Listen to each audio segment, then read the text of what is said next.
a while back, the day before my 13th birthday, I I was playing four corner tag in my gym class. The heck is that? So it's like, do you know four corners? I think I remember it, kinda. It's just like it's it's a real good classroom game. Everyone except one person hides in the corner of the room, and then the person in the middle picks a corner, and everyone in that corner gets I'm eliminated. thinking of something else. I'm thinking of like something with a ball. No. Bounce.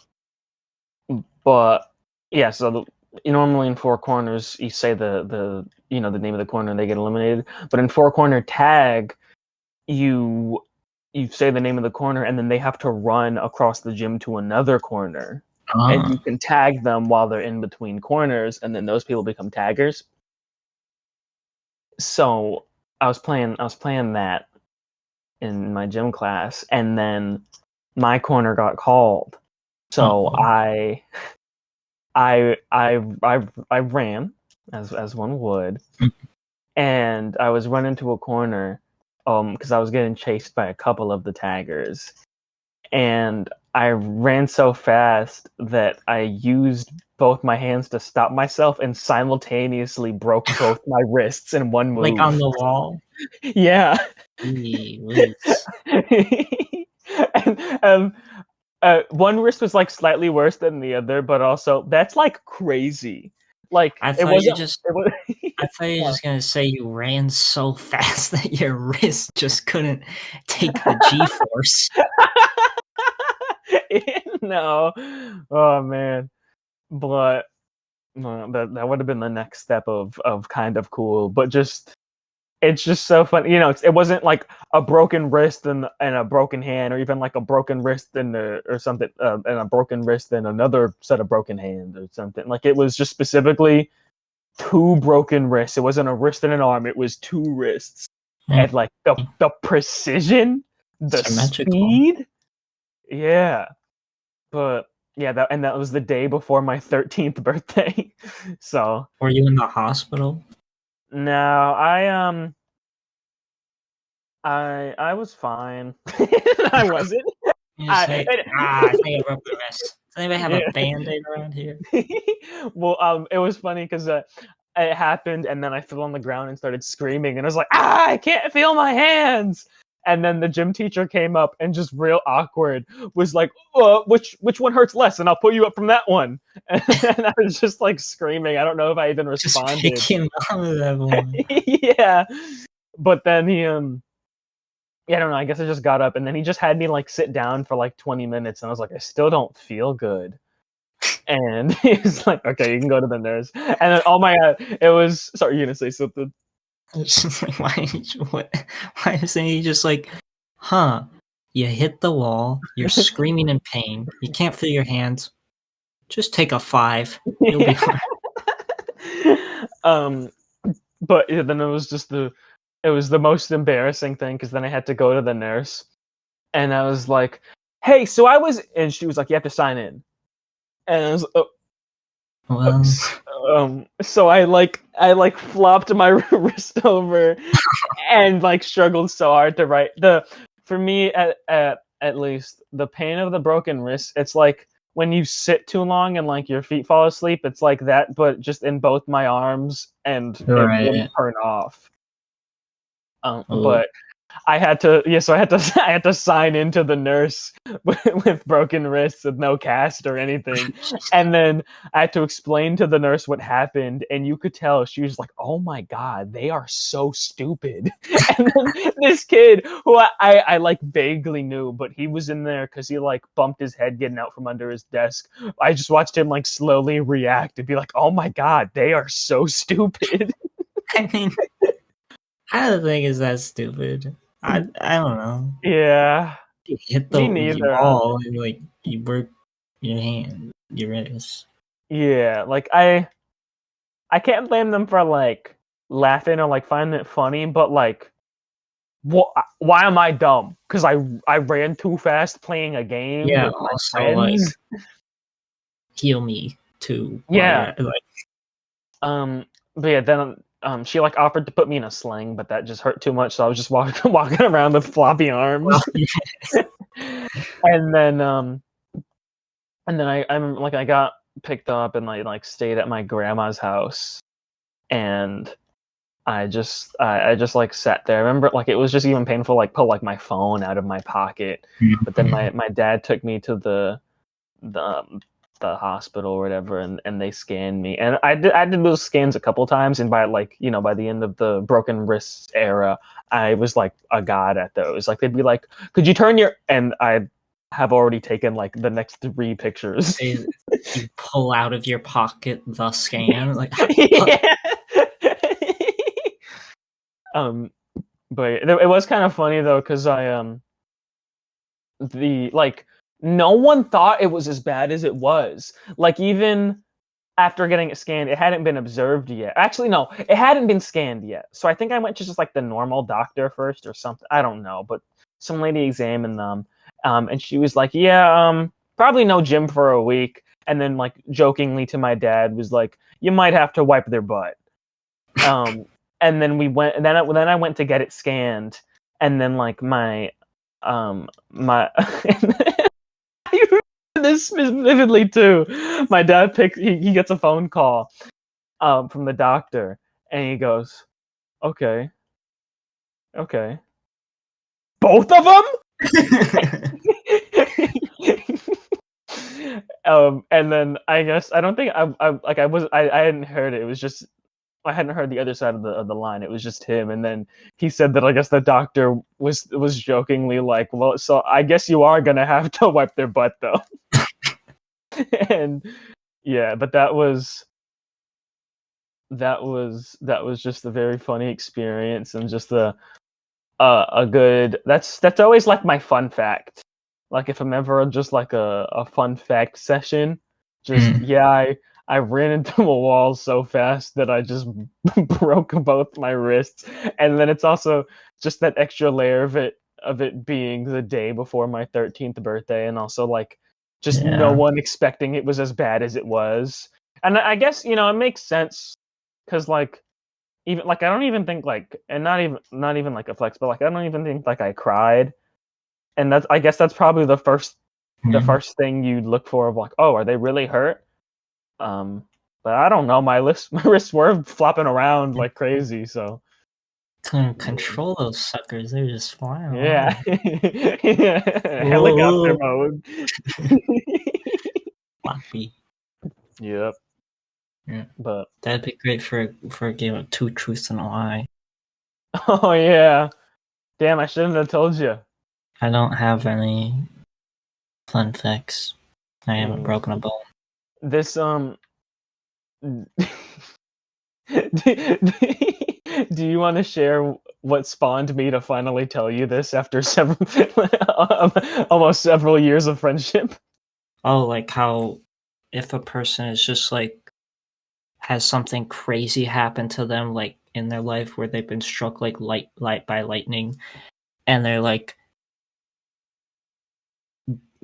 forming a new relationship with a person, friend or like when do you bring that up? Because Yeah. like you can't just be like, did I tell you about the time I was struck by lightning?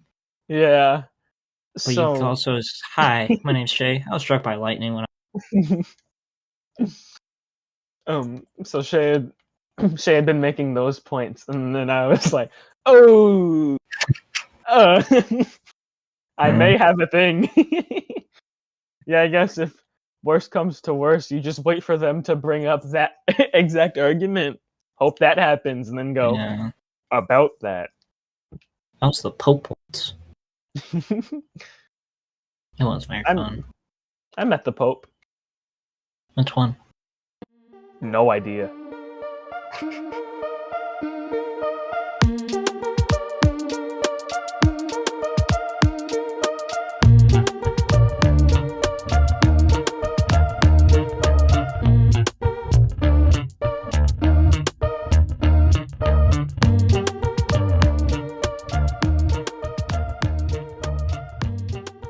You don't have to do it. I gotta break this barrier. Okay.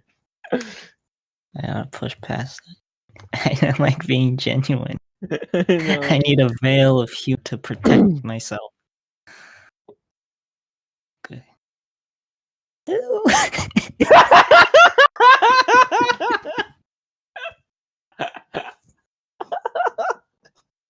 You do it. Hi, everybody, and welcome back to Kaboom Episode 3, Supermassive Spotlight 3 of 3, where today we'll be talking about the first 3 issues of No One, the No, 3 issues of Inferno Girl Red. Inferno Girl Red. You want Sick. No, you say, and then I say the title. 6 issues of, The Dead Lucky. and then 12 issues of, Rogue Sun. and we'll finish it off with this year's issue of Supermassive. Good job, buddy. Good job. Yes! Yeah. Well, every episode we step closer and closer to you finally doing an intro. Yeah. One By day. episode 50, every 5 minutes, I'm gonna be like, what's up, guys? Welcome back to Kaboom. Hey, guys, welcome back to Kaboom. Boom, boom, boom. Why don't we, screw my stupid little thingy I made. We should just do the Black Eyed Peas song, the boom, boom, boom, boom. We got that. Does that play in G-Force? Bold of you to assume I've seen G4. And yes. It does.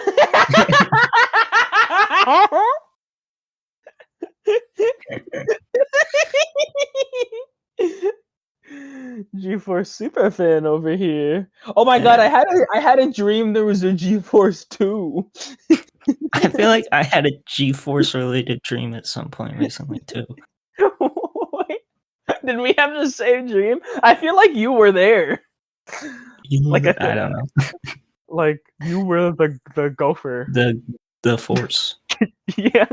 Little ball they roll around in. Time to get down to business. Down to the brass tacks. Where does that come from? I've never heard that before. Don't know. You know, like, let's get down to the brass tacks. Brass tacks. I know Reading. brass knuckles and I know tax. To start, or no, I know brass tacks. Origin story? First issue? Oh, it's not tax. It's tax. Wait. It's not What? tax. It's tax. I thought it was What? tax like tax money. Yeah. But it's tax like a tack on the wall. Comes from the haberdashery trade. Great word. Where for centuries brass tacks have been nailed along the counter to help with measuring the length of cloth accurately. When measuring cloth, the measurement down to a brass tack would be accurate as opposed to guess. Okay, I guess. Right. Let's go down to the haberdashery. This episode is about the haberdashery. Been any to good haberdasheries recently? What does that mean? Oh, you know. You Googling it? No. So if I ask you what haberdashery means right now, you know the answer? Yeah, I mean, there's just so much when it comes to that. The men's clothing and accessory market, like, term that it is great. Uh-huh. We're too stupid to have a podcast. That's why we're doing it. Yeah. We're representing all the dumbos out there. The himbos, bimbos, and inbos. Yeah. No One has pretty much just started in the grand scheme of things. I think we still got like 7 more issues. But the first 3, real good. Yeah. These by the way, these are like last one we talked about the rest of the Radiant ones. These are all the other ones in Massive Verse. You could probably assume that, but these are all the other ones, and they're less connected. Yeah. So especially these, like, just read any of these, and it doesn't really matter. Mm-hmm. Do it. But yeah, no one's new. There's only 3 issues out. Maybe the 4th one will be out once we post this, but it's gonna be 10 issues, right? Yeah. That's what Yeah. I've heard. It is Kyle Higgins, the Mm-hmm. main Radiant Black dude. Geraldo Bridges. I don't know if I'm pronouncing that right. Is the artist. Don't Brian know. Buccellato, the other writer. That's a fun one. Mark Englert is the colorist. The letterer is Hassan Otsmain El How. I don't know if I'm pronouncing it right, but fun fact about that guy is I actually recognize him because he Is your when I dad? yes. Why do you recognize him? When I read Tom King's Vision, which is great, by the way, and the version, like the hardcover version I got at the library, has a bunch of extra stuff, and one is a little like thing written by Hassan here, just talking about some of the visual storytelling in it, because they also have a zine, a YouTube channel. I forget the name of the magazine, but the YouTube channel is Strip Panel Naked, Mm-hmm. and they talk about like just visual storytelling, comics. Like, a lot of great videos, really good that I like a lot, and they're also a letterer, and this is one they've done. You know, Shay, something I've been meaning to say this for a while, but I thought I'd save it for an episode. But something that's been beautiful as I watch you get into comics and we get into comics together is just seeing you appreciate more and understand even past me sometimes, but just like the creators and everything. Like I Yeah, remember when we started, we read Frank Miller's Daredevil, and then we started Born Again, and you didn't even know the artist changed, yeah, and now you're looking at the letterer. It's a good thing to see. you, I also think, especially just Ann Nesenti's Daredevil changed that, yeah. because we were like, no, it can't. It's not just Nesenti. It's Ramita, the It's John. penciler. Yep, Yeah, yep. Williamson, Al Williamson, inker, and say it with me, Shay. True. Chris, what? No, Huh? no. The letter on this sent to is John Oh, I was saying the Joe Rose. colors. We Oh, didn't oh, say oh, oh, oh. Sorry, I thought you already Cr- said it for some reason. No, I said Al Williamson. Uh, Christy Christy Shield. Shield. You can say the Best letter. colorist. Rosen. I Yeah. Doc actually did some of the some 70s Daredevil. I've been reading that recently. yeah. And that's a thing. I think It's, I think he's the longest running like person to Daredevil, just as a oh. letterer, or maybe it was Al Williamson. Oh yeah, but yeah, by the time this episode comes out, I might be done having have read every Daredevil issue, because I read everything that's like actually really good, and then a couple months ago I started reading 160s and 70s issue a day. So I've got like two more weeks of that, and then I'm done. I gotta read all the annuals though. I haven't read the annuals. It's annoying too. I get scared because I think one of them is a Chichester annual, and you know anything about me and Daredevil? You know I love Daredevil. You know I do not love Chichester's Daredevil in the '90s. You. Shay was there calling every day after I read that. They Mm. have not and will not read that, but you've you've heard Wow. you've heard things. Joe. Yes. So Joe Rosen, letterer. lettered, seems like almost like every single issue from 124 to 300. Damn. 17 years. Even he had to leave when Chichester got on board. Yeah. It's crazy. And he did like 100 issues of Hulk, Nice. 100 issues of Spidey, much stuff. He did Munchin Sienkiewicz's original Knight. How does lettering even work, like in modern times? Do you just like have a font that like you get paid? Yeah, when because people a lot of time, I think in the credits they even show the font used along when they credit the letterer. Something about Massiveverse, great lettering. That is a real big standout thing. That's kind of the reason why I started reading. Why Yeah. I was like, all right, I'll read these when you told me. Yeah. Yeah. I forgot mean, stuff. yeah. We mentioned it in episode 1. Yeah. But yeah, lettering in Power Rangers is what Shay knew about Massiverse before going in. And it's more than that that kept them there and kept me there. Let us tell you.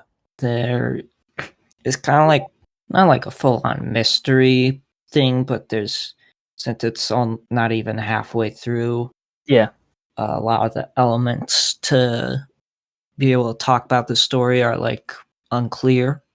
Yeah. But the art's good, and of what is so far I like, I really, the character of No One, this kind of like hacker vigilante person that we don't really know. Like they're still anonymous to even the reader. Yep. And so they're not really like actually the main character.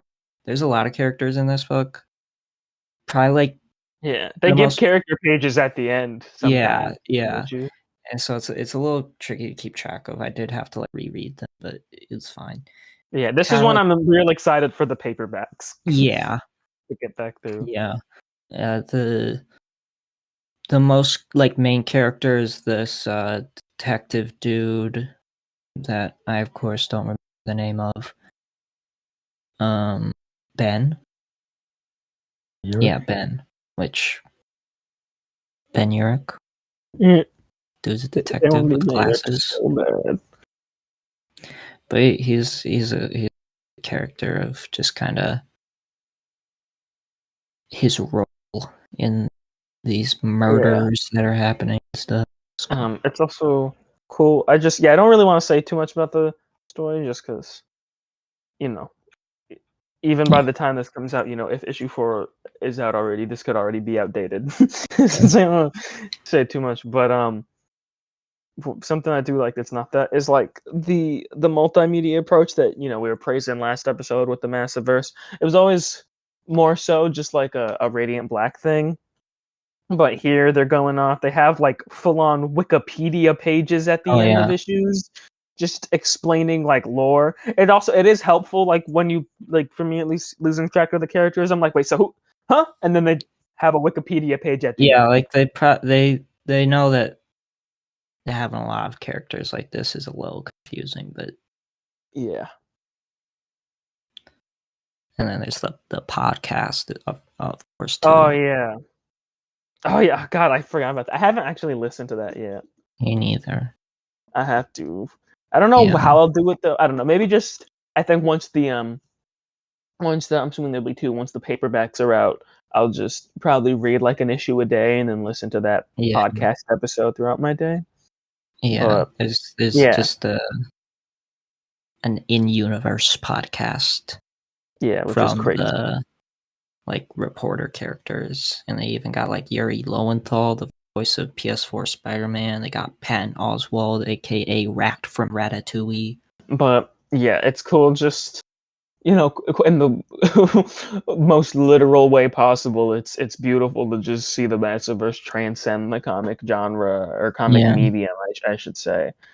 And just doing all these things. It's also cool too because like, maybe at some point it will get to that, but like it's also great because like it's it kind of feels like a I don't know what, but it feels like a something to the MCU, like a retort or something, where like Mhm. with MCU, with a lot of things in general, but just it seems like the end all be all is a live action adaptation, and maybe they'll do it down the line, but like Masterverse hasn't done that. They've given respect to animation, they've given respect Yeah. to the art of podcasting, they've given Yeah. respect to online forums, and it's cool because it's like there's so many other cool ways to transcend the comic medium. It doesn't just have to be, oh, what if it was a real person moving in front of me? Seeing all that is great, and it's also great because like that's just genius on like a marketing level. Yeah. And just like you could be listening to podcasts like, could you think there's like people who have listened to this podcast and like don't even know it's fake? I mean, I haven't checked it out, so I don't know how obvious they are that it's not a real thing happening, but still, or even just Yeah. people who like stumbled upon it and Yeah. are like, Just oh, like this is about a book. what murders? I live on that block in Chicago. What's going on? Yeah. I know we're not really getting into the story, but one thing I gotta say from the story, coolest moment in the book so far, last page of issue 1 where no one's monologuing Oh and yeah. Ethan says, "No one is above the law, and I am no one." Yeah. So and the whole sequence at the end of that first issue with the panel is Yeah, very cool. It just keeps cutting back and forth between like all these different characters and stuff. It's awesome. yeah, wonderful, wonderful thing. Oh yeah, because with that moment, someone is about to get killed, and you don't know who it is, so it's like it's making you feel that it could be any one of these Yeah. characters, and then with the "and I am no one" panel, it finally reveals who actually was killed. So that's real cool. Moving on to Inferno Girl Red. Oh yeah, First off, I just noticed when looking here again, the first panel of the first issue, hmm. uh, and it's the car. The license plate is Oh Kyle Higgins. yeah, That's fun. nice. Yeah, look Yep. at that.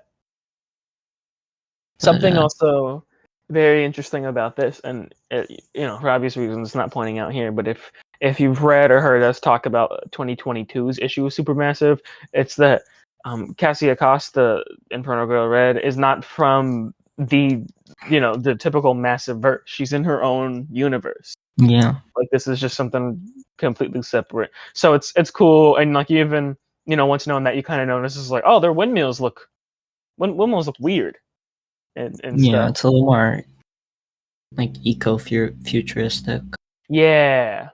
But yeah, this Inferno Girl Red 3 issue miniseries. They're like double-sized issues though. Yeah. Uh, artist Erica DeRosso, I think. Writer is Matt Groom. Okay. Colorist is Igor Monti. Oh yeah. Uh, letterer Becca Carre. I like too that they it like I don't know, it's kind of like the modern way of being like, "Hey, I'm Stanley in the narration. I wrote the book." Is to just have like the Instagrams and Twitters of the creative Yeah, team under their name in the credits. I think that's really nice. Just yeah, like, "Oh, hey, if you like Igor Monti's coloring, go on check the Twitter out." Actually, yeah. they put the Instagram, but check the Instagram out. That's nice. Also, just Igor. Igor Monti. Igor. That's The well, that's from us. Igor's theme from the album Igor by Tyler the Creator. nice. Yep. Oh, Sorry. there's gonna be a Daredevil short box for the first issue of the new run. A what? There's gonna be a short box to put your comics in for the first issue of the new Daredevil run. A short box. I'm sending it. I'm Oh, putting section. That's that's cool. That is Oh, awesome. I'm getting that. how much is it? Um, it's $60. Oh wait, but bundle of five. That says bundle of five, so Oh, $12. That makes okay. sense because that's how much they are. Yeah, I'm yeah, getting that. Oh my yeah. I gotta god. get that. I gotta Yeah. put my I was clout. searching up Igor Monti and then as opening up Twitter saw that. Yeah. So cool. Make sure to get your Saladin Ahmed and Aaron Cooter Daredevil short box. Actually, the cover's by John Romita Jr.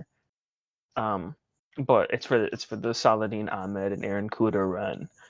Make sure to get your Daredevil short box because it's cool. I've been needing a new one. The first one I got, I was lucky. Daredevil got the Devil's Reign event. I got that for as a Christmas gift, and then I got a Miles Morales one.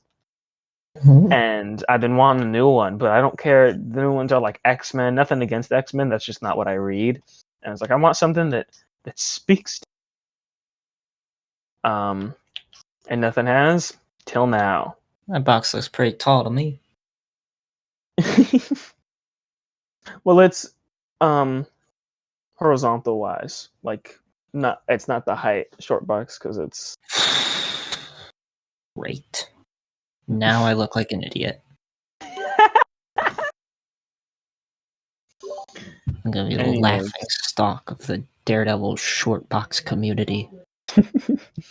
Inferno Girl Red on a very basic, just kind of superficial lens.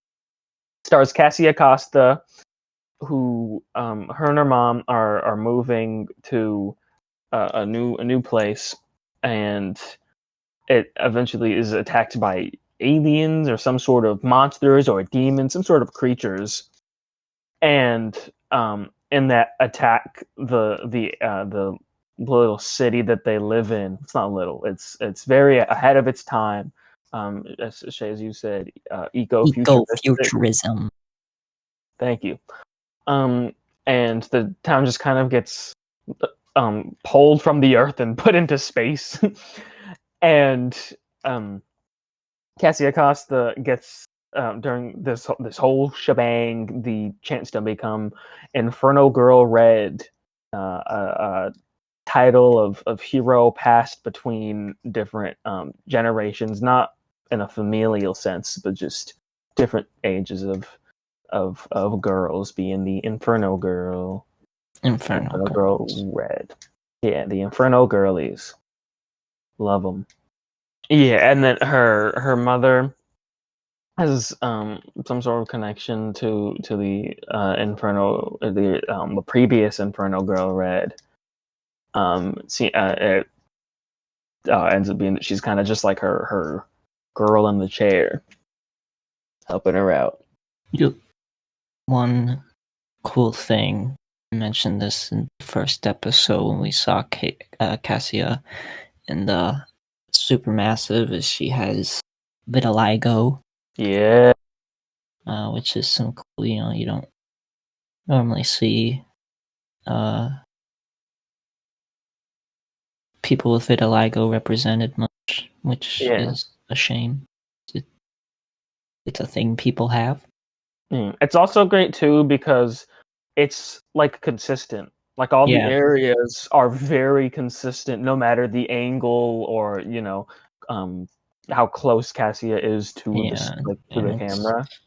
it's also it's a nice, it'd be fine if they did, but it's kind of representation where it's just like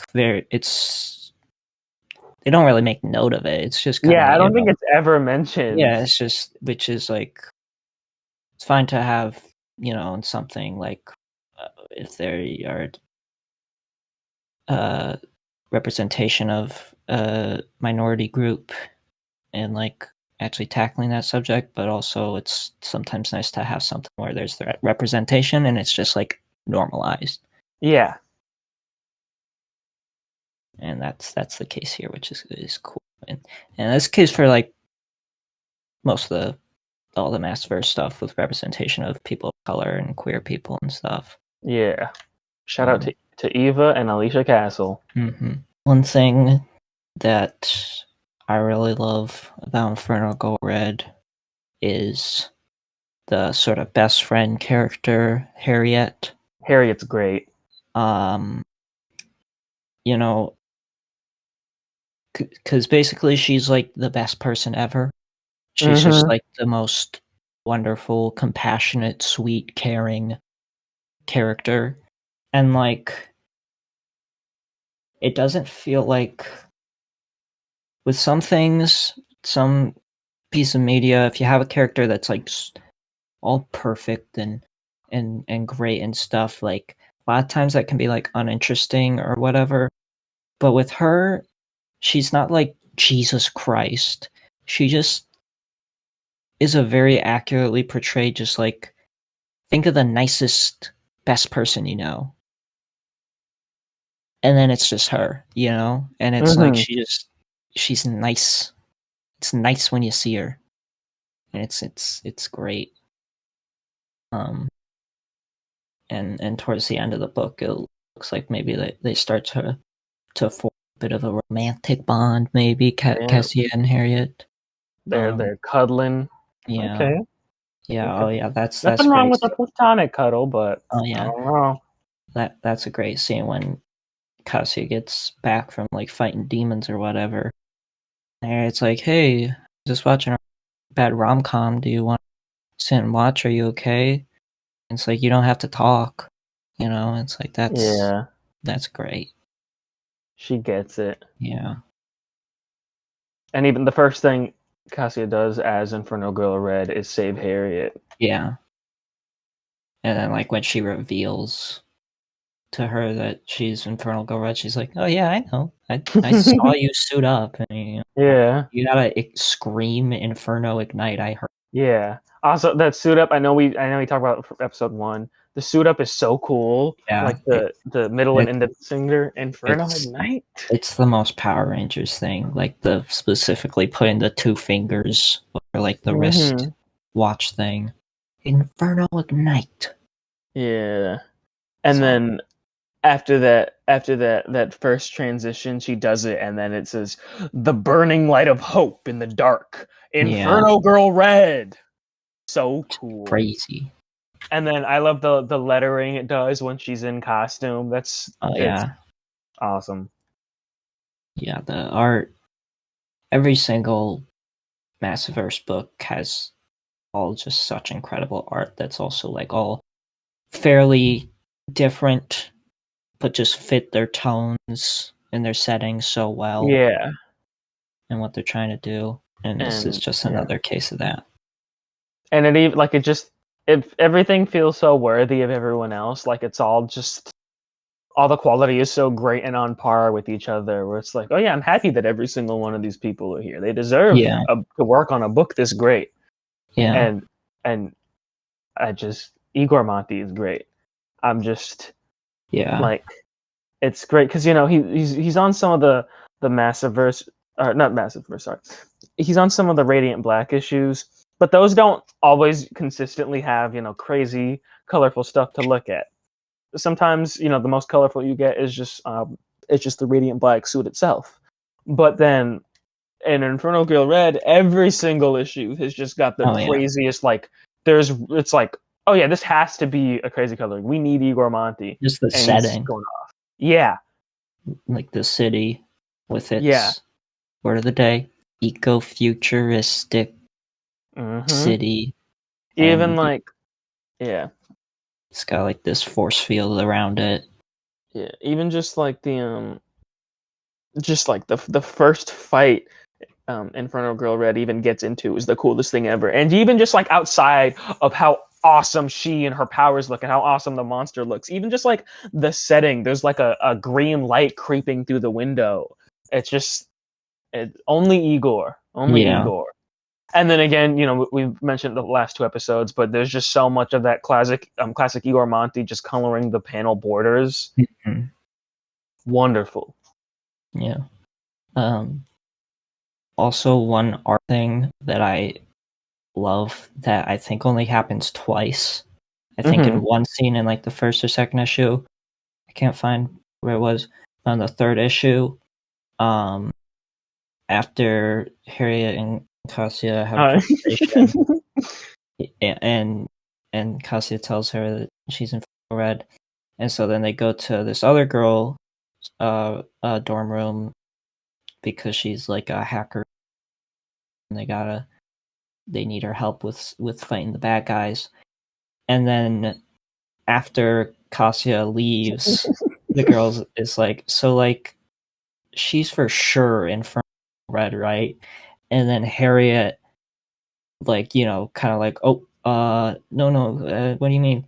She like turns into like a notebook, yeah, like paper, a scrap. notebook, papers, sketch like look, Yeah, and like her eye is just like a little dot. It's just like, um, I yeah. love that. That's hilarious. I love it. I do also. Maybe this is just me, but like they do sort of set up. Maybe it's just me. That Cassie's mom was like the previous Infernal Girl Red. That I thought that was gonna be like the twist or whatever. Mm-hmm. Yeah, it's just me, but she's Nope, not. the teacher lady. Yeah, it's teaching. Oh, I see. Oh, it's it. The other one happened like right on the last page when the teacher lay reveals that she Oh, is. It's like, oh my god. Well, yeah, Congo Red. Hopefully, I don't know if there's any news on they've it yet, but they've should. confirmed there'll be more with I No, think yeah, in the I know next just issue. of Oh yeah, of when. when? Yeah, Um, don't know. but excited for when they do. I Yeah, do that. it's nice to just seeing not I a lot of well not a lot but some comics they'll have like a little intro by someone who's read the book or something like that, and I don't always read it. On these I was happy to read these. I was enthralled, and they Yeah. just had someone on the creative team being like, hey, this is finally a thing, or even like on the final issue the writer has a little thing, and it's like, well, this is weird. I wrote this ending years ago, Oh and yeah. Yeah. now it's here. It's even cool because you can see they have like the Kickstarter or something for Inferno Girl Red in the early Radiant Black issues, Oh yeah. and it's nice to see people supporting each other, create their own comics, people to support each other. It's cool too because I think this is at the end of the third issue as well.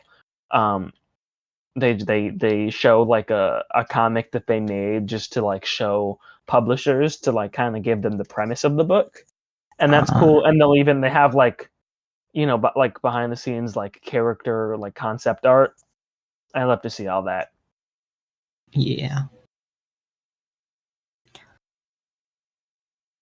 Infernal Go Red. Big thumbs up. Yeah, I like this book a lot. And even it made me might have made me cry. I was attached. Yeah. Up next on the docket, The Dead Lucky with 6 issues. Hmm. Writer. Where's the credits even? It's all Melissa freaky. Flores. Okay, here it is. Writer Melissa Flores. Artist French Carlo Magno, I think. Colorist Mattia Iacono. And letter is Becca Carre again. I know I'm pronouncing all these names wrong. And I'm sorry. Hey, you tried. Up top. Nice. But yeah, the Lucky uh is good. It's kind of mainly about PTSD and like war PTSD with the main character Mm-hmm. uh having being a veteran, and she her whole sort of platoon, the Dead Lucky platoon or crew or whatever, Yeah. died besides her, and so she has that sort of PTSD, but then she also like kind of has this power of being able Yes. to still communicate to them and they're like electricity ghosts or something. And so then like the ghosts of them like power these like robot mechs and stuff. Pretty cool. And so she's always like, people think she just talks to herself as a way to like, I don't know, like cope or like try to help herself with PTSD, but it's just she's actually talking to them, which is cool. And it's kind of a case. I'm trying to think of like something. No, that thought's too hard to form. I'm not smart enough. Okay. I like too because it's even like it's kind of a reveal to a reader that that's the case. So at first you think she's just breaking the fourth wall. Yeah. She's not. They got me a little excited though. So breaking the fourth wall. I like She-Hulk. Give me this. Don't like the book any less though for the reveal. I think that's an equally cool thing. It's cool too because like they don't explain. They don't explain it. Like Yeah. how the powers work. And you know what? Okay, cool.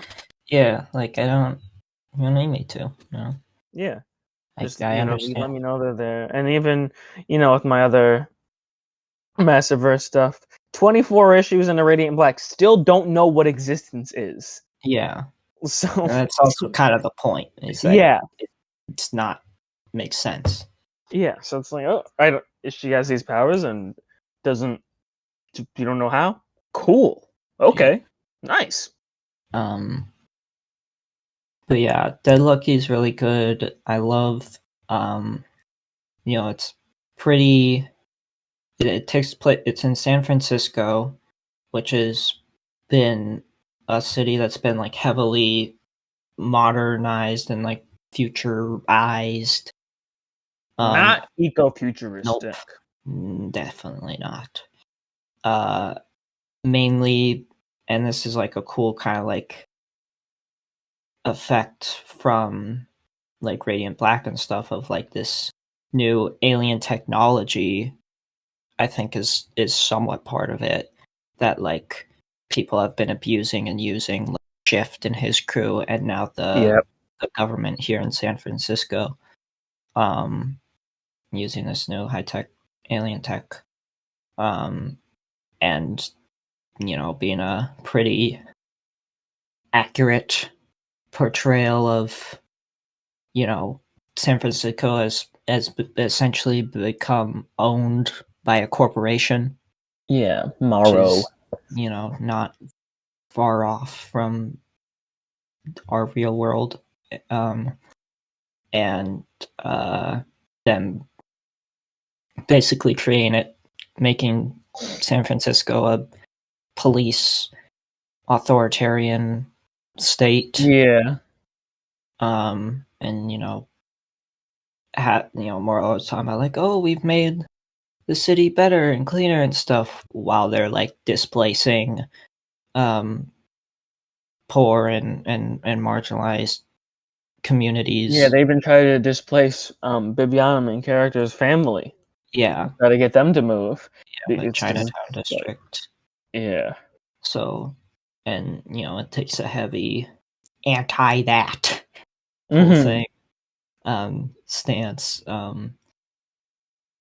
It's still got a bit of that sort of like, there's a bit of a token like group that goes too far to like Mm-hmm. stop them, which is like kind of par for the course for like any media that tries to do like a heavy sort of anti you know corporate, progressive leaning narrative. But I'm used to it, and it's not that bad.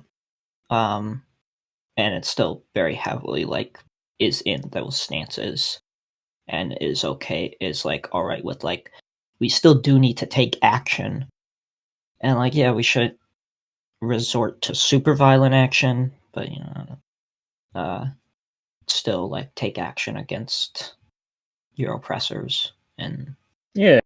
such. Be the change you want to see in the world. Whoa, that's beautiful. What Did can you I come say? up with that? Off the dome, baby. Wow. Wow. Uh-huh. I didn't know I was talking to a genius. Yep. Well, now you do. That I do. Whoa. That's something I'm gonna carry with me for the rest of my life. Might even get it tattooed. Already happening. Oh my god. I thought you were in a distant zzz, and you lift up your leg and it's there. Oh no. I slipped. I sneezed. I like the end of the issue. It's like, next, this is trauma. That makes me think of like so this is Christmas. What a wonderful year. You know this is Christmas. Isn't that like Bruce Springsteen or something? I only know Crash and Bernstein. Yeah. That might be them actually. It's Christmas. No, not the movie. Song. Chris Brown? No, it isn't. Donny Hathaway? Oh, okay. Wait, that reminded me. I used to watch a show called The Haunted Hathaways. Oh, yeah. Oh, yeah. Is that the one I'm thinking with the? Yeah. Yeah, with the wizards. Or no. Waverly Place? The ghost. Ghost. Yeah. Thought you were joking. Yeah, they had a crossover with the Thundermans. Mm-hmm. Everything did. Hmm. I am not a. Oh, it actually reminds me. You ever watch Witches? I think that was the name. It was a Nickelodeon show. Nope.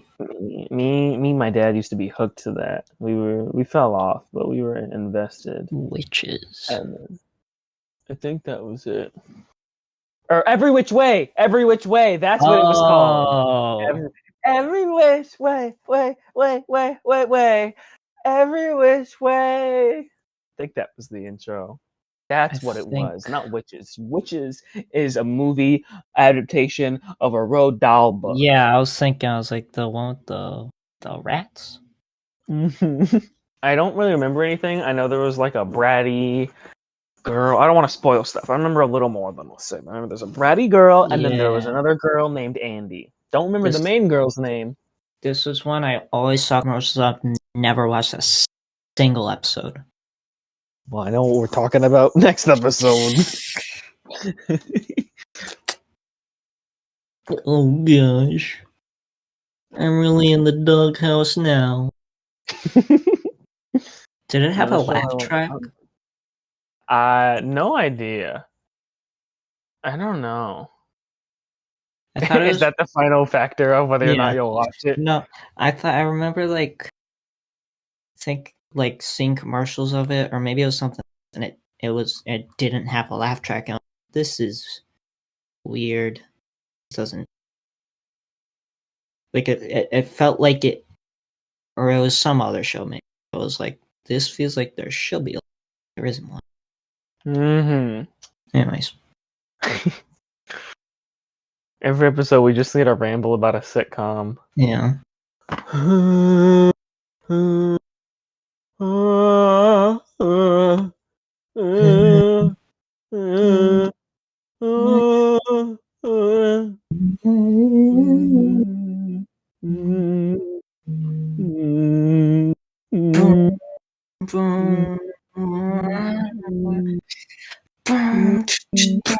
It's so this is Christmas.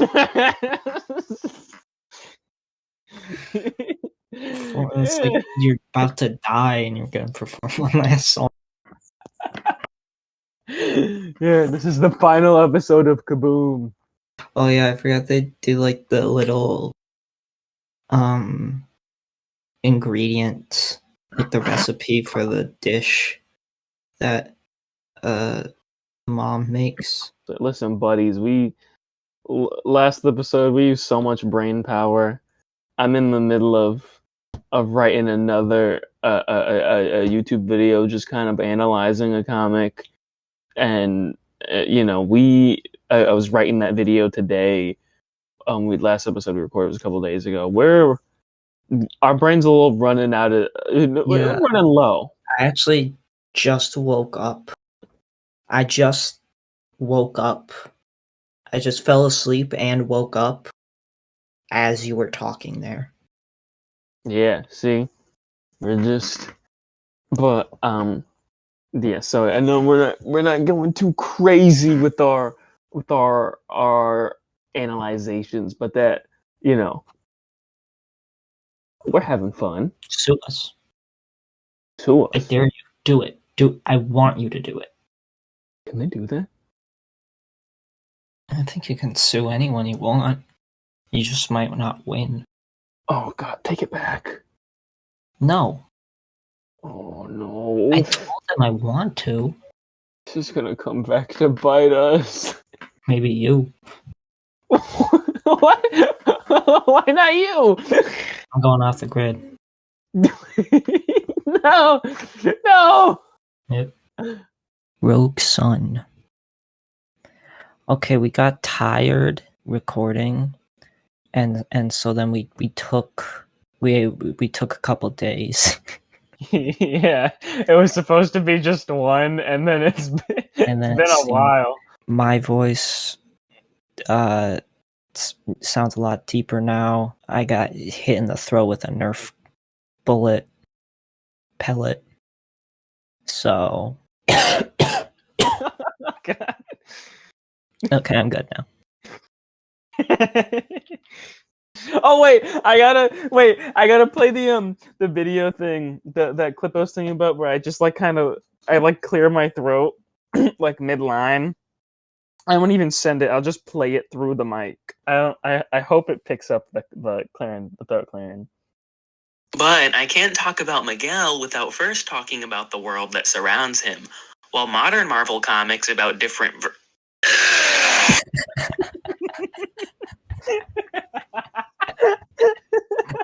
Oh my God.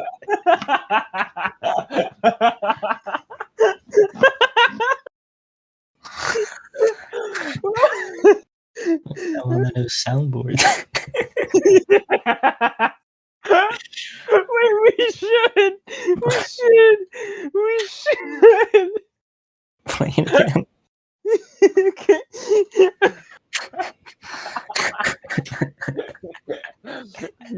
Well, modern Marvel comics.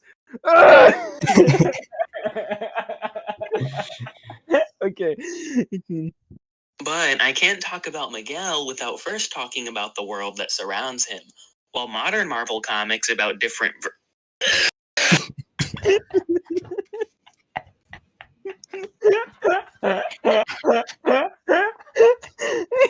How is it that loud?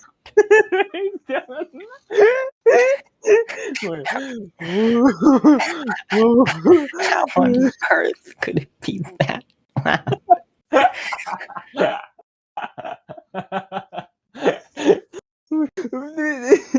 It's great too, because it's so infinitely funnier than any noise I could ever make on call, because I'm like, oh, I'm Tristan, but on that, I'm like proper YouTube voice talking about a comic, and then I don't know how you did that. Want to hear it one more time? Yeah. Okay. But I can't talk about Miguel without first talking about the world that surrounds him. While modern Marvel comics about different I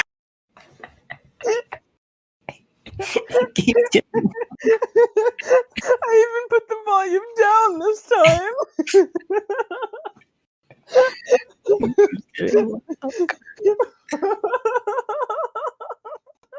Oh.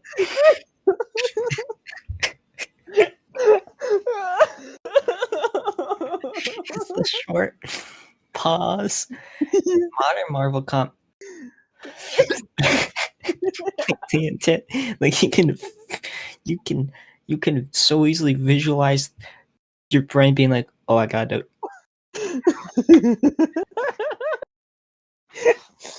One more time.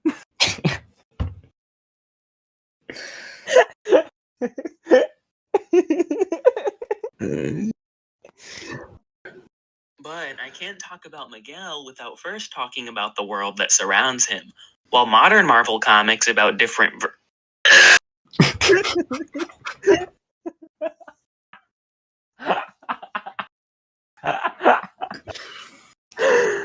Ooh.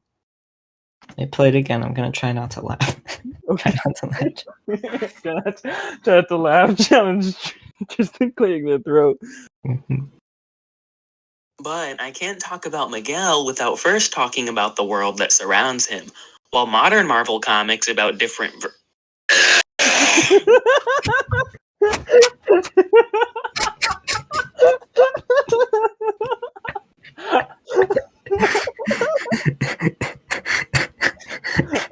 Oh man.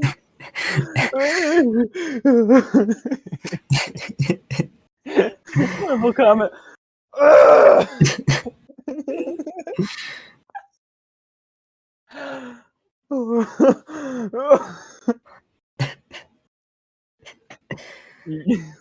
It sounds like a car passing by at 600 miles per hour.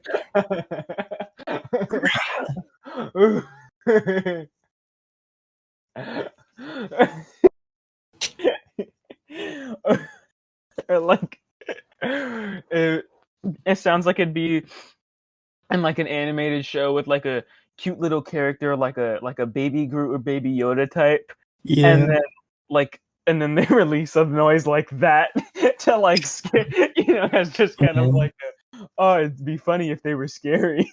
Yeah. You want to try one more no laugh run? Yeah.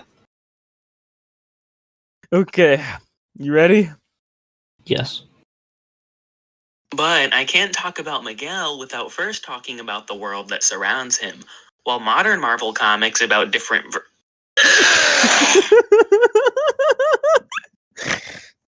Shit, you let out a bit of a smile, but no laugh. All right. So, Rogue Sun is, I think, a thing of like maybe just Radiant Black and Radiant Red. I think the art just can sometimes propel it to like crazy levels. Mm-hmm. The art in this is still really, really fantastic, Yeah. but it doesn't like go crazy like Radiant Black sometimes. Yeah.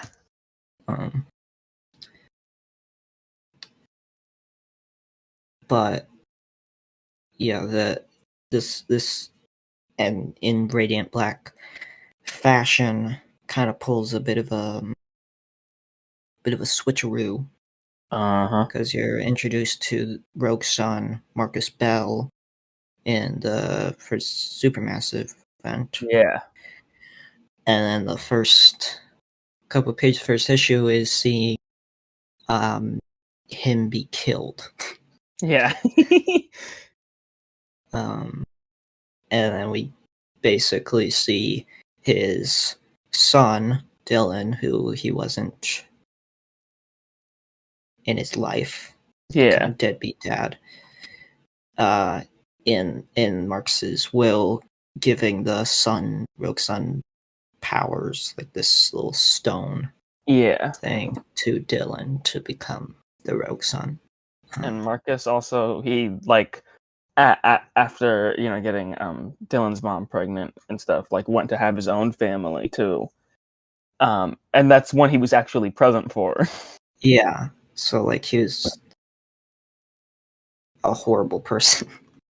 Yeah. And we see even more of how horrible a person he kind of was. But and so with that, it, like, I don't know what if the full intentions were that, because did the writer on this, oh yeah, I gotta say the writer on this is Ryan Perrott. The artist is Abel. Name of Just my Abe. sibling's dog. Mine too. No.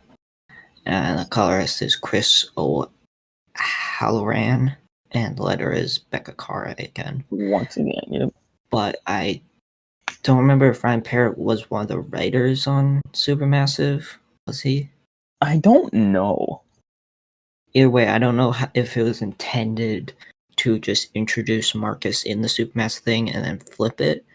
But like, there is a bit of foreshadowing because we see in the first Supermassive, like, showing Marcus's future and there being his funeral, and we see Dylan and the other family and stuff.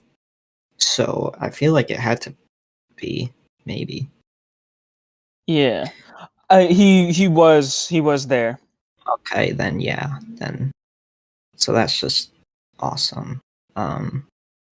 Yeah. Oh yeah. So they even they had Inferno Girl Red's Matt Groom too. So Right. Kyle Higgins, Ryan Parrott. Not Parrott. sure which is right. Parrott and Matt Groom. But so with that, it kind of the main sort of theme being kind of Dylan having to sort of find his independence Yeah. and just having trouble with his parents because Marcus wasn't there, but then also main thing of the first like 6 issues is that Dylan can speak to Marcus as like a ghost through like the Rogue Sun powers, which is like a big aspect of it. And then we later learned that Dylan's mom, who had to take care of him, who obviously hates Marcus because he just left the family, she was the one who killed Marcus. She had to take care of Dylan and take care of Marcus. Yeah. You know what I'm saying. Yeah. But yeah, I like that because it's obviously just like a good twist, good reveal, but it's also cool because that even like there's all these different people with their different ideas of what Rogue Sun should be. Yeah. And like the most prevalent one is obviously just Marcus being there, able to talk to Dylan. But then there's also the two kids that Marcus had, with the wife he found, and they both want to be Rogue Sun. And then even Dylan's own mother, she looks at Rogue Sun as just the thing that like ruined her life, kind of. So just everyone has their own ideas of what Rogue Sun could or should be, and Dylan's just trying to be his own thing. Yeah. Yeah. And I also, just one thing I love about Rogue Sun, especially just feeling a lot more different from like Radiant Black or even like the Lucky and stuff, with those focusing more on like kind of sci-fi elements, like technology and future space stuff. Rogue Sun is much more what's the word? Mystical? I guess. Like I don't know. Yeah, but like more so like Rogue Sun, it's not like a space, it's not a black hole powering it. It's this rock, maybe it's from space, that bunch of people have possessed before and possessed power of Rogue Sun. And the main, like, a lot of the enemies of Rogue Sun are like creatures like werewolves and zombie type things, and just like the settings in New Orleans, I think. And it's not like as futuristic as like we see San Francisco and the Dead Lucky. It's just pretty normal. Yeah. I like too that just Dylan's a high schooler, and no one else is every single other, well, other than Inferno Girl Red. Yeah. But even she's in her own little universe. But everyone like the Massiverse, other than the two of them, are just full grown adults, like all the people who have their own titles. So it's nice to just see. It's cool. Yeah, and like also Dylan himself is a bit of a flip on, say, your average sort of high school superhero like Spider-Man, and that Dylan is like a bully Yeah, because like he didn't grow up with it Yeah. without a dad, and understandably so. yeah, so like he's a bit of a jerk, and just very flawed and stuff. And it's like interesting to see like sort of his growth. We still, as of issue 12, haven't seen like we've seen a fair bit of growth, like not Yeah. quite to his full potential yet. But yeah, that's just another great little spin on the classics. Yeah. Another thing that this, I think a lot of modern comics are sort of doing it more and more, not like a bunch, but more of a character speaking a line, and then the last bit of their line is like shown in a caption box on the next Yeah. page. And this one, and this does it a lot, but it's done well, and a lot of the times it's like a creative sort of thing where it'll be like, I can't remember which one it was where I was like, oh, that's great, but it's just something like someone saying a line, not talking about this one thing, but then it shows the next scene, and then that line does kind of correlate with that scene pretty well. Yeah. I can't remember what it was though. Another thing that sort of pops up a bit that I'm not like fully sure on the necessarily meaning behind it, or if there even is one, but we see a lot with various characters, for the lettering, the word bubbles, the outline being this kind of like orange outline. We see it for Marcus when he's talking to Dylan as like ghost version.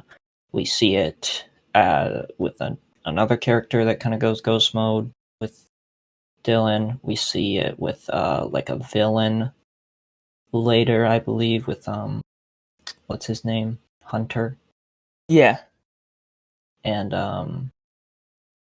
I think it's especially just interesting with him, I guess, because it's like makes sense with the two things that are directly interactive with the Rogue Sunstone. Yeah, But but this even guy, his is different though, because his is like kind of on fire. that's Those are just true. like That's true. kind of orange. Yeah. Like I think, and then also he has like the black bubbles, and Oh yeah. I think his more is just signifying like a crazy voice, Right. whereas the one for like the Rogue Sons is just letting you know which one is a ghost, because there's Sure. there's Dylan Right. talking to Marcus, and then Dylan talking to the dude. Got it. Okay. Yeah, I didn't really notice the difference. Yeah. Still looks cool. His sister is pretty. I like how she dresses in issue 1 at least. Nice Yeah. outfit. Yeah, that's the only thing with this issue. That's the coolest part. Yeah. Oh wait, actually, this is issue 9, not issue 1. My bad. I got confused. Oh, when they're like looking for the stone, or Yeah, that kind of like just full. I don't know, but she has a dress over her like little turtleneck.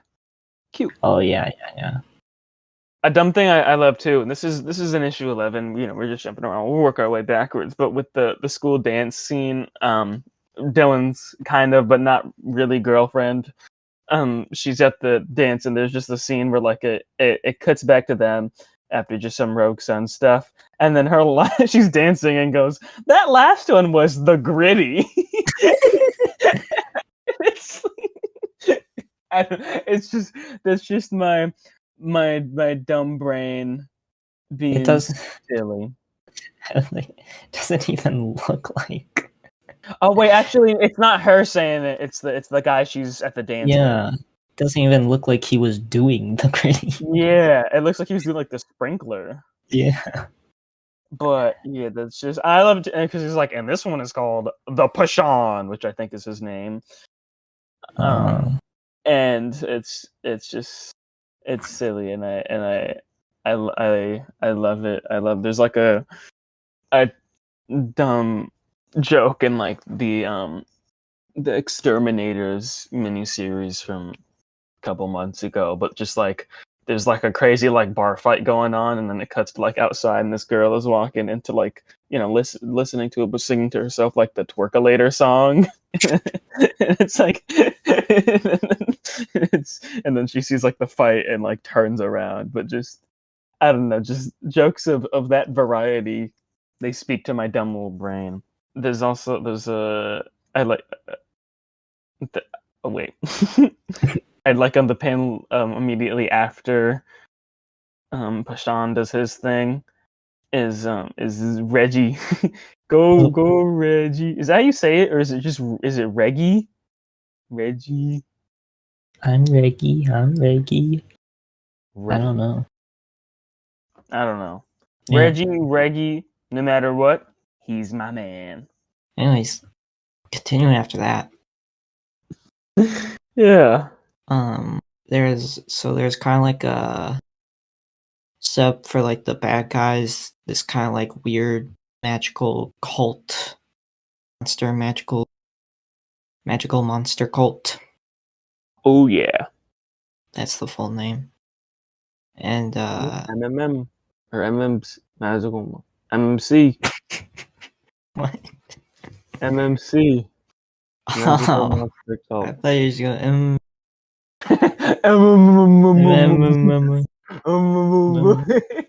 But for this next like 6 issues, there's kind of main thing of this one guy who was like a part of it, like in sort of also like a crime organization kind of too. But then Yeah. he like wanted to get out because it was like dangerous and stuff.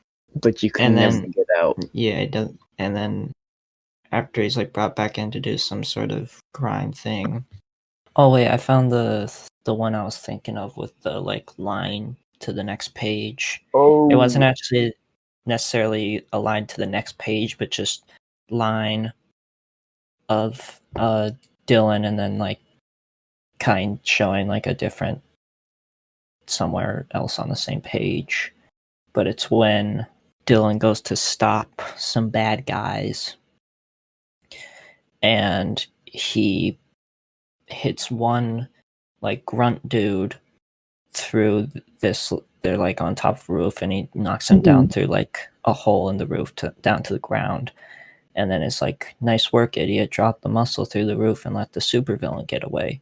Dad would be so proud. And the dad would be so proud is showing the grunt.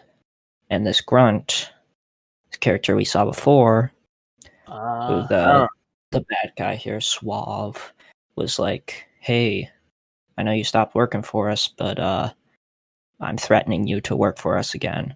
And he is a dad. And then the main villain of this arc is his son, because he's like mad at Rogue's son for almost killing his dad. I think that's also just a very cool, difference in character and dichotomy from the first arc of just that first arc. It's all just like it doesn't even feel right calling him like his dad, but like his father. Yeah. Dylan's father. It's like I don't like this guy. Get him away. And then in the second arc, he's going against a guy who's going through the exact same problem, and he's like, "Oh, my dad might have gone away into a coma. Yeah. I gotta stop Rogue's son." Yeah, it's a classic little way to do a villain kind of type deal. Yeah. Like say Doc Ock to Spider-Man, where they're kind of the same, but one went the good way, one went the bad way. Or Tristan and Shay. Yeah. It's just one of those.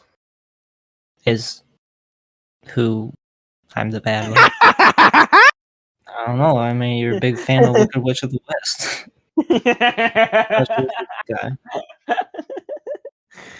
Yeah, you never know. Man, I want to voice just like a silly, evil little goblin in something. I think I could do a pretty good, like a walk under this bridge and it'll be your last journey or something. Something like that. Sure, Yeah, I believe in you. thank you. Or Marge Simpson. I don't want to voice Marge Simpson. I'm also not. I'm not. I like my Marge Simpson, like it's like a really good parody. Like I could not be Marge Simpson, Yeah, but like it's great for jokes. yeah, because it's hard to do a not extreme Marge. Yeah. It's hard not to just a normal talk and like, oh, Peter. You're too late, Spider-Man. Weed has been legalized. Sorry, I just had to get that out. Yeah, I mean, these are your audition tapes, Yeah. essentially. Yeah, I'm gonna send full Kaboom episode 3 to anybody who will listen. Please. Please. Please. Okay. I also oh my god! What? Shay. Oh my god. Is I it didn't something even you noticed that Dylan said? No. Okay. I just noticed oh my god. Oof. No, no, no, no, no. Wait. I didn't forget therapy again. That's not it. It's I never even analyzed just the name Rogue Sun. And like Oh. Oh. Ding ding ding ding ding ding ding. Because the sun is bright and the hero is bright. Right? No. But oh my god, that's crazy because it even like it kind of just tells you the whole first arc. Yeah, Of so just then it was definitely intentional. yeah, yeah, because they have all this stuff planned, and like he's the rogue son. He banishes his dad to Yeah. just wherever, but incapable of ever talking to him again. Man. Damn. I was staring at the cover number 7, and I was like, I like the just the way it's typed. The font and like the kind of like Curve. sun curve, yeah. And then I like the kind of like blast mark. Yeah. Like, It makes it between look the like a sunrise with the curve of the background and then the sun coming up in the yeah. middle. And I was just looking at that and I was thinking, Rogue Sun. Rogue Sun. It's like the real eyes. Or like Real the eyes. Girl Real Meets eyes. World. Communism. Or common. Communism. Communism. It's cool because it's like it's just a cool name. Yeah. It's just such a cool name. You like Rogue Sun. Cool name. All right. Yeah. But oh my gosh, that's crazy. Also, just another thing, and this is just I don't know, just thinking about Rogue Sun as a name and title or whatever. He looks so cool. Yeah. I love it. I love too that like when he's in Rogue Sun mode, you like can't see him under it. It looks like it's just floating armor pieces surrounding fire. Yeah. And that's great. One thing I love just about all of the Massiveverse, no matter how lacking in reasons to have crazy colors in an issue a book might have, their character designs are always so great. And like if there's nothing else, there's always that. Yeah. And it's wonderful. It's a very good. They're very good mixes of like. They're like fairly minimalist, but like not boring. Yeah. I would say. And also he's got such a good helmet. Yeah. Ooh, I love it. Looking like a guy from Lord of the Rings. Never Bad guy. seen those. They all got Warbo? like similar names. No. Gab, what's the guy? Who's the guy at the video game? Gabi? Gab? Don't tell me. Go. Don't. Okay. I'm Okay. sorry. No, it's okay. I wouldn't have gotten it. I was thinking like Goblin. Gabi. The Green Goblin.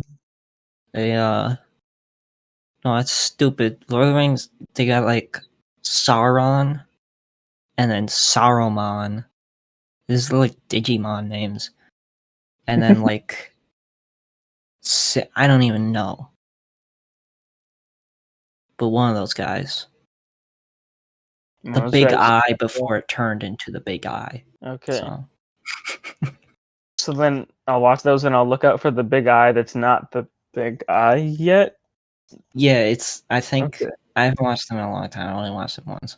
I think like you've seen the big eye, the tower with the giant eye, the giant I mean, fire eye. maybe I'd recognize if I saw it, but not off the dome. I don't It's think in the Lego Batman movie. it is. Oh, okay. Then more memories So- are coming in. Man, I was so happy when I saw the Gremlins in that. Yeah. They got Lego Gremlins in there. I got those guys. I got Gizmo and Spike. Is that his name? Is it Spike or Stripe? I don't know, I've never seen Gremlins. You gotta watch Gremlins. So before he's a big eye, is he like a little eye? No, so before, do you recognize that? Oh, I thought you saying like just there's someone as in like you remembered which was the name of him. Okay. I do. Didn't he have like a funny voice? Like it was like kind of laughably deep. Yeah, in the Lego Batman or Yeah. in the Lego Batman movie, or Yeah, in the Lego Batman movie. Lego Batman movie. Yeah, he's voiced by Jermaine, whatever his name is, New Zealand funny guy. But in the movie, I think he was like a warrior, and he looked like this with that kind of helmet, and then he turned into a big eye or something. I guess before he was like corrupted by the ring or whatever. Now on to issue number 7 of Rogue Sun. Now this is a special one. This is a standout thing in the Rogue Sun and Massiverse and comic world.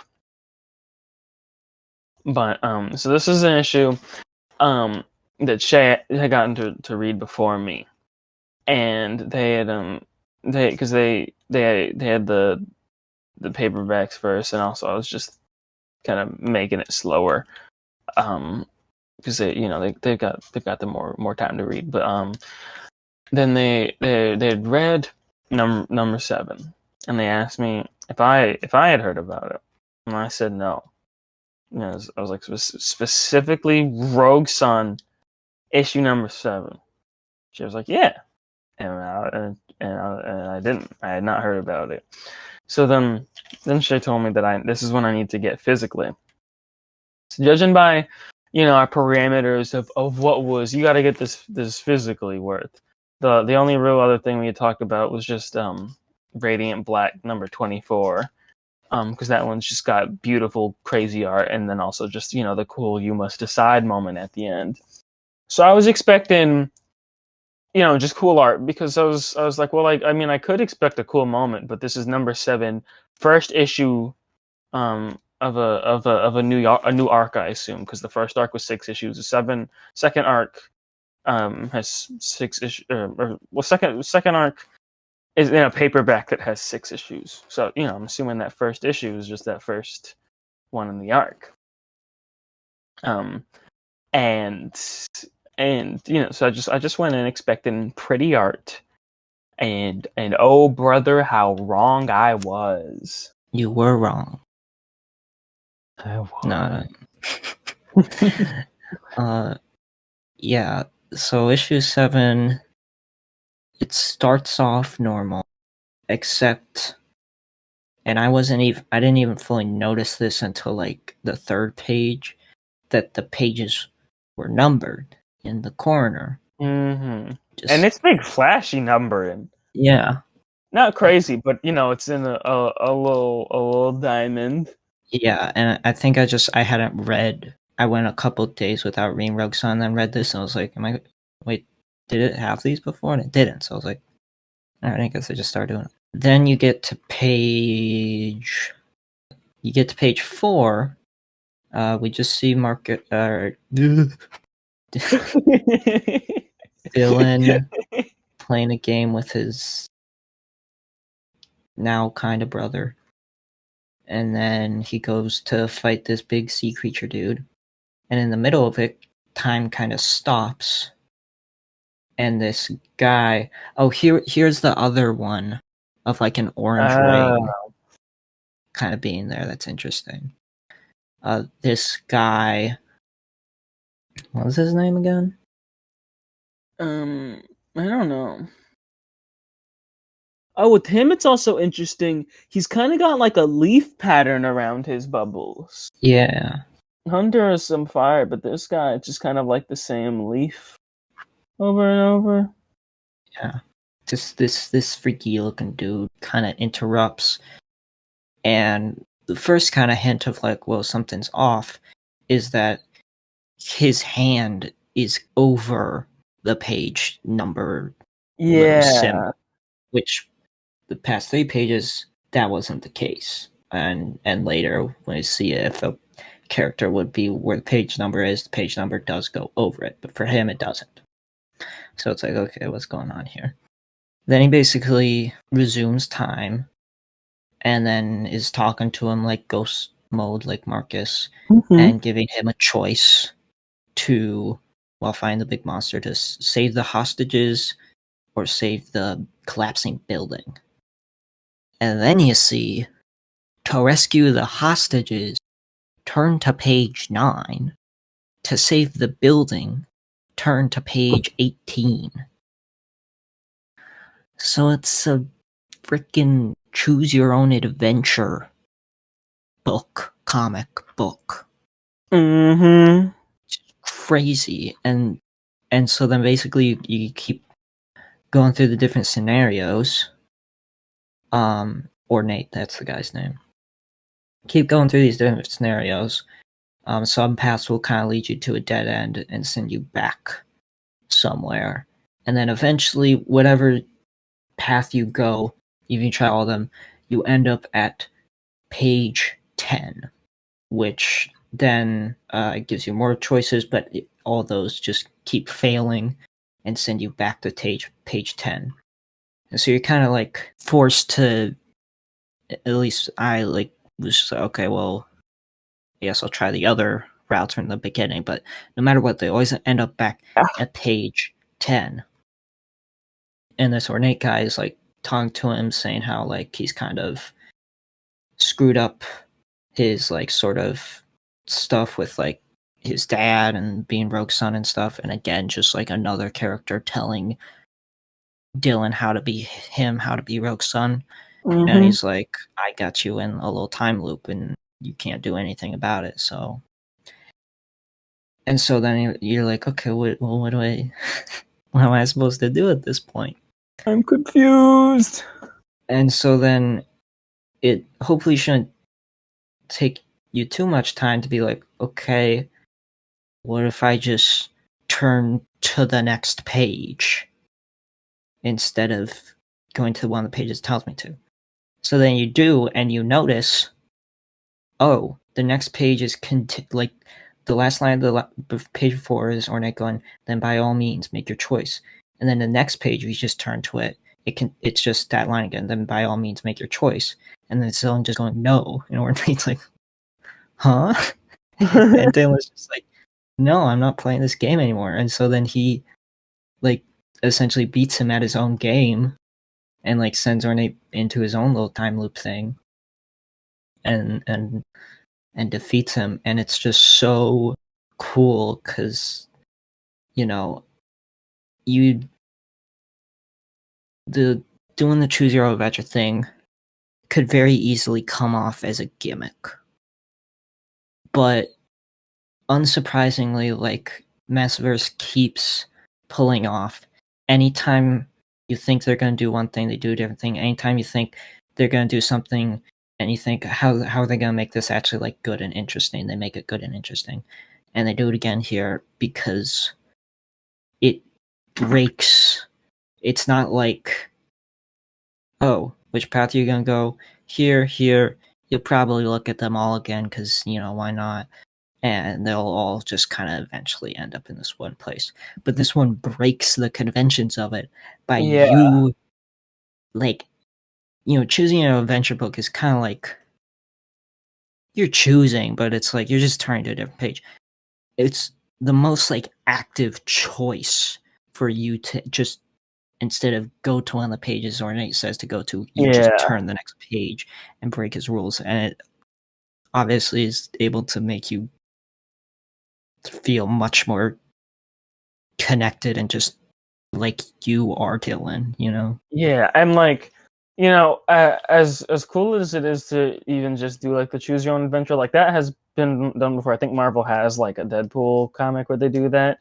But like to make you literally be the rogue son and Yeah. break through the options you've been given, it's like like this would be cool in like like any other book, or even like Radiant Black or something. But like to give it to specifically Rogue Sun and make you be the make the rogue choice is just so cool, and I love it. Yeah. And then something really crazy that I did not notice until rereading it. Tristan, I want you to go to the second page. Okay. I'm here. Go to the third panel where Dylan's like holding the stone. Okay. Read that.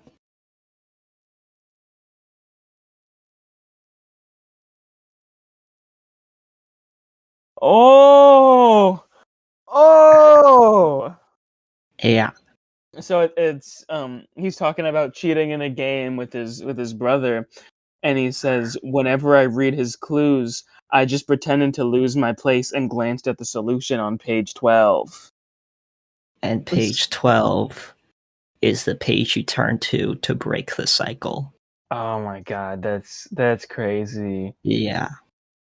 Because like I already knew, like I knew like the cheating theme, so I thought you were just gonna mention that or something, or maybe something like kind of specific about that. But oh my god, that's crazy too. Because even like I'm sure some people just completely started the entire issue over, maybe if they were really really lost. Right. And that's a good little help. And it's even like it's bolded. The page 12 is bolded. Yeah, it's like, oh, you cheeky little. Oh man, that's crazy. Yeah. It's just so cool. Yeah, I love too that like at the end,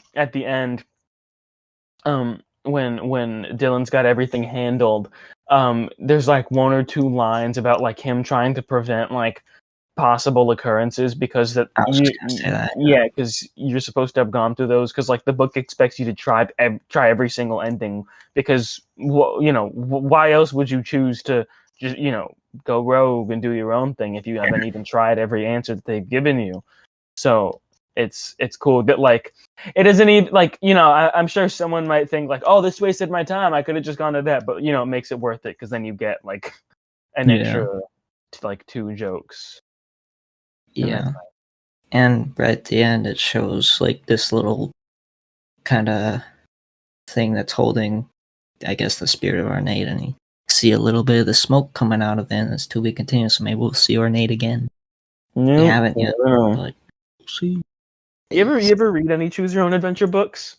I don't think so. I've read a couple. I when I was like in like I don't know, like grade school, like elementary, I found like a Star Wars one, and it was like the plot of A New Hope, but like you're like Luke's friend or something. And that was fun. I remember seeing this dumb kid read it, and he just read the pages like in order and never made any choices, and he was so confused. Then a couple years ago, I got some I like discovered Oregon Trail game, and I never even played it, but I don't know, I was just interested, so I found out there were like Oregon Trail, Choose Your Own Adventure books. And in essence of everything I know about the actual real game, they are stupid and you die for anything. I'd have to have 3 Yeah. bookmarks in at a time. I remember one of the most standout deaths to me was I don't remember what both choices were, but I was sitting by a campfire and I could either sleep or I guess stay up or something like that, and I chose to sleep. And then a strong gust of wind blew the fire on top of me, and I burned to death. It's so stupid, but it's funny. Um, yeah, that's the only real experience I have with those. This is definitely the best one. Yeah. Anyways, another interesting of with the kids of the other family that Dylan or that Marcus had left Dylan for. Those 2 kids, Marcus gave them much more attention, obviously. Yeah. And so they were both kind of angry that they didn't get the Sunstone. And so we see a bit of the 2 kids, Ari, I don't know, who's like Dylan's age, and then Brock, who's like 12. 10. They say he's 10. 10 and number 7. Both sort of trying to like get revenge or trying to like get the stone or get their dad back. We first see Brock with that when Marcus is basically Ghost Marcus talking to Dylan like, gotta find out who killed me. And they think it's Brock, but it was actually of what they thought was showing him conspiring. It was just him trying to get his dad back because he was making deals with this swamp creature. And then we see Ari, who hired like this demon zombie girl, but to get the Sunstone back, but it wasn't. She didn't want to actually like kill Dylan or anything. They just ultimately wanted their dad back, and so then that continues to a point where then they steal the Sunstone just at one point when Dylan's just asleep, and they use it to do a ritual to bring their dad back, but then it accidentally brings it back past Rogue's son from like medieval times. It then becomes a sort of ghost thing like Marcus was before, but at this point Marcus was gone because Dylan was like, hey, I found our killer, your killer. It was mom, so you get to go now. And so he's sort of an interesting character that kind of works as figure that is being more like kind of supportive to Dylan and being like a better father and like being just like a better sort of mentor and like not necessarily telling Dylan how to be Rogue's son, but just helping him, if I remember correctly. And so that's like an interesting little thing, but then ends up he kind of betrays him at the end of issue 12 and he takes control of Rogue's son and Dylan is ghost mode. So that's who we see in Supermassive. We'll briefly talk about that next. Yeah. I have something too with the just kind of doing a bit of Kaboom comics analyzing with the siblings. It's also interesting too because like it's not mentioned, but well from Dylan's side, but with in that first arc, well, Dylan still has access to talk to his father, and his 2 siblings really want to talk to him. They don't bring it up, but you gotta wonder, like, is Dylan feeling the same thing towards them, and does he think that they're hypocritical? Because like he finally gets to spend time with his dad after a lifetime of not getting to do so, and now they're like, "Hey, let us talk to him." Yeah.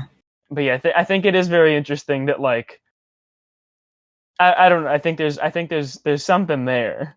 about just like the fact that like they're really trying to talk to him, but like they've had him for like their whole lives, and you gotta wonder if maybe Dylan's a little bit jealous. Yeah, because it's like both of them kind of mad at each other for like, if you were in their shoes would make sense, because like Dylan's like, well, I Yeah. never got to be with my dad, and they're like, well, we got to be with him, and you don't really care about him, so we want Yeah. to talk to him. It's like an interesting having both sides just be kind of correct, making sense. Yeah. And then like even with what you were just mentioning, that like they try to even bring their dad back, and then like, oh, I didn't even think about this. Whoa. I think I Okay. might be on the same wavelength as you That here. Go like ahead.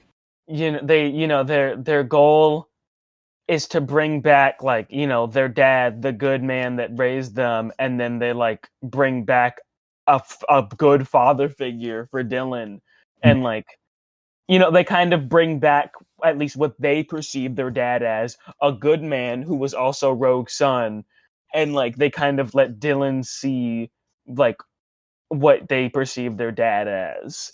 And then it Yeah. even works too, because then at the end it turns out, oh no, when it comes to really being Rogue's son, it does not matter who he knows or cares about. Rogue's son comes first. So like he does kind of get to see stuff. Like I think it's it's about get those the first arc. It's about getting to see things from the other side, in one way of like, well, Dylan finally getting to be with his with his father, and those two kids, for once not actually having a father in their life. And then second arc, it's like, well, they still don't have the father in their life, but now Dylan's experiencing how they perceived their father. Mm-hmm.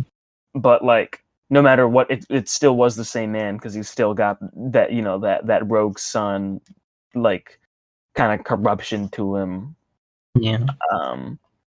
Not in like a magical sense, but just Yeah. like he cares so much more about that than the people he loves. Yeah. And it, like, it even though we've only seen like these two past rogue sons of Marcus and this other dude, it portrays the rogue son title as having a bit of a curse to it, of that Dylan is maybe subconsciously trying to break, of trying to maybe not be selfish and be a superhero while also being able to care for your loved ones and stuff. And it's that's kind of just a bit of the topic of like a generational trauma type theme here, with just Dylan being a bit of a bully because he didn't have great childhood because he didn't have a father around, so he turned into a bully. One of the also standout issues is it 5,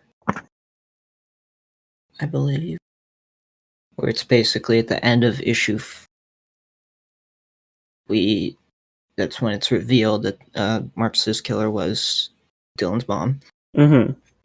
And so then basically the entire 5th issue is kind of showing that their backstory of Dylan being born, and then Mm-hmm. Marcus like leaving her, and it's just kind of back and forth between like showing those flashbacks and then them kind of arguing and fighting. And I mean, it's obvious, just like all about a dysfunctional sort of family, and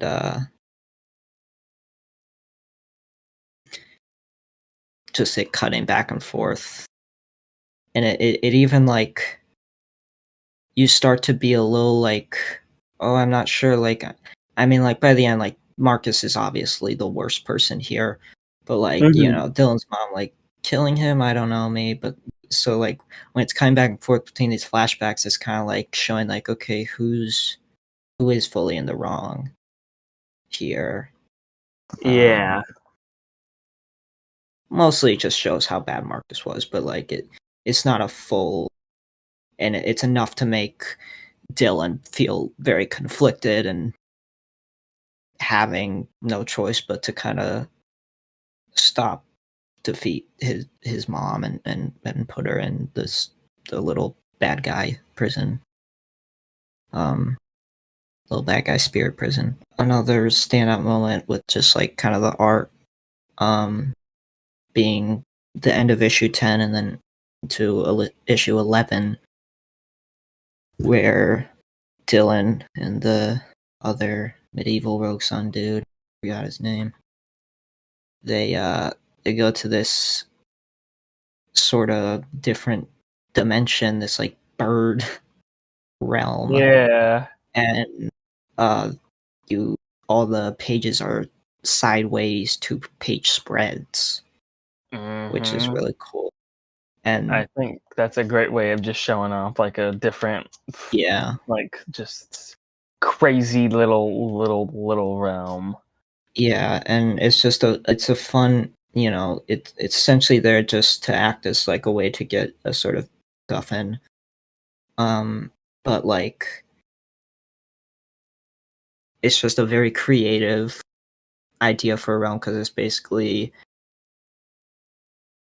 all the information of the world and everything people say and all their secrets and gossip and stuff come here Yeah. because of the where they say it. Like, you ever hear the Oh yeah. phrase? A little birdie told me this lady is the birdie in her. There's a really where is it? There's a funny line. I wrote it down. Is it? And that one was the called the gritty. Okay. Oh, it's issue 10. But yeah, on the second page on issue 10, I really like the where is it? Yeah, the Rogue Sun dude is telling Dylan about this realm, and he goes, "This is starting to get a little weird. I'm all for supervillains and stuff. Like, I get that, but other realms and evil voices and giant bird listening stations. This is ridiculous." And then it shows one of the like ladies of the realm give him a look and goes, "Sorry." And he goes, "Wait, you don't have to write that down. Please don't write that." She just walks away writing it down. Silly. Maybe LOL. Rafflecopter. Alright, sounds fun. I'm getting a little sleepy. Yeah. Now on to just our few, not too many, but thoughts on this year's issue of Supermassive. I liked it. Thought it was fun. It's also just it's great. It's great seeing the not super, but the massive verse grow, and like it's given me that feeling of like what Marvel events try to accomplish, but end up just being annoying. Of like all my favorite heroes in one book. And it's nice, and just seeing them all interact with each other. Some of them, a lot of them for the first time. Well, I guess all of them for the first time, because Dead Lucky wasn't a thing, and Rogue Sun is now the medieval guy controlling. Either of them have been Dylan in the Yeah. Supermassive. But yeah, it's just a fun little adventure. No Inferno Girl Red, or so you thought. Then she and an older version shows up because of some weird time travel stuff. Yeah. That was cool though.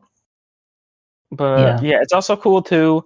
I think something that's also great for the with the massive verse having the supermassive issues is and I don't know how how frequent this will be a thing, but it gives a chance for certain story beats that seem like what's gonna happen, to let you kind of see like it's smoothing out, because like Radiant Black 24 number 24 ends with the "you must decide," and then you'd assume in the context of the story they have to make that decision right there, and they're just going to pretend that that happened with all the voting.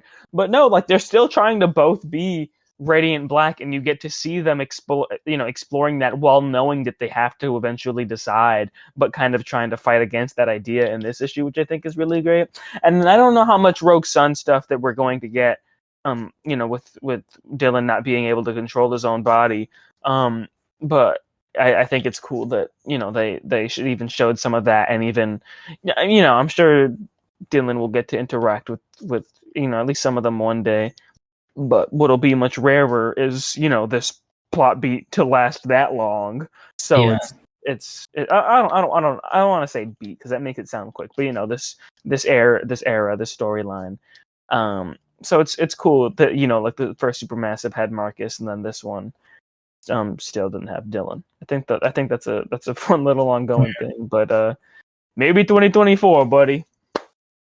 It's both this and the first Supermassive, aren't really, you don't have to read them if you're reading the other stuff.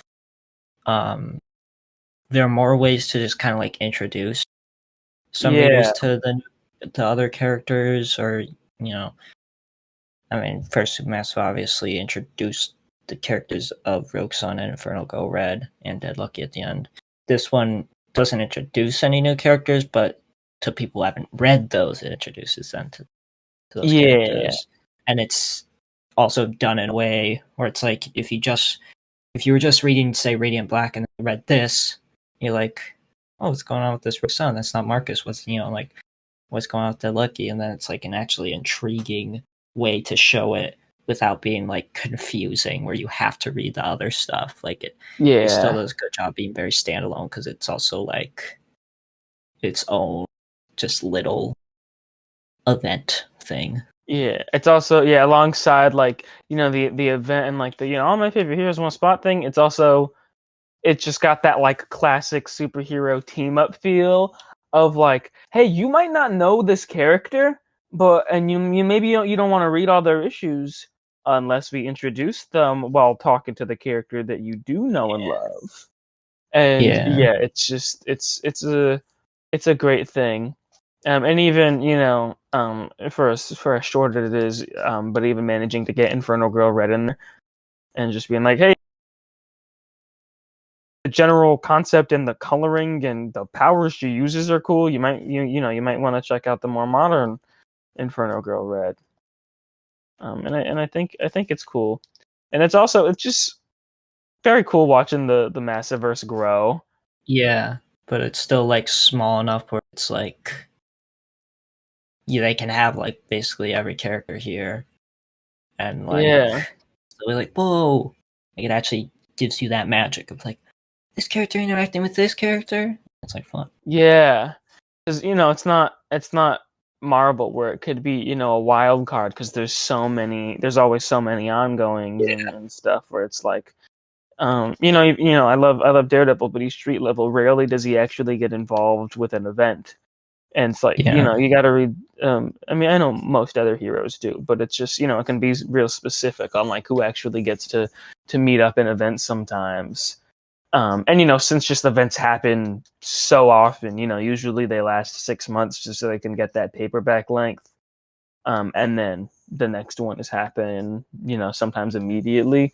But with Supermassive, it feels like a real event and not just the ongoing, like there's always an event going on. It's just the title changes and stuff. Like it feels like something that's special, and it comes, and it's even what makes it even, I'm feeling even more special is like unless you're like pirating online, whatever, it feels like just like a special little treat to like this like the specific like issue buyers, because it doesn't get collected anywhere. That's something that's cool too with Kaya. That's a book an ongoing I've been reading and enjoying a lot.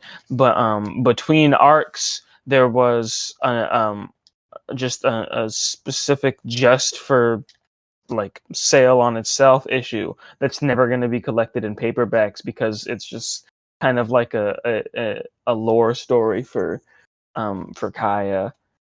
But it's just like as a little treat to like the people who have been getting the singular issues, because that's what helps it financially the most. And then at the end, it even goes all in on like like how to start like a creator-owned comic, and it's great. And that's it for our Supermassive Spotlight series for now. Until next year, I suppose. You? But yeah, I might, you know, I might make a Massiverse YouTube video or two. You never know. I'm working on different stuff right now, but you know, maybe be on the lookout for that if you like these or just, you know, whatever. But yeah, Yeah, I'm gonna be making every video Tristan's gonna make, but first and better. Even though I yeah, don't make videos, but I thought that'd just be like beneficial to me. okay. So yeah. Some say that's selfish. I call it business. True, true, true. All right. See you next time, Squeebos. Beep.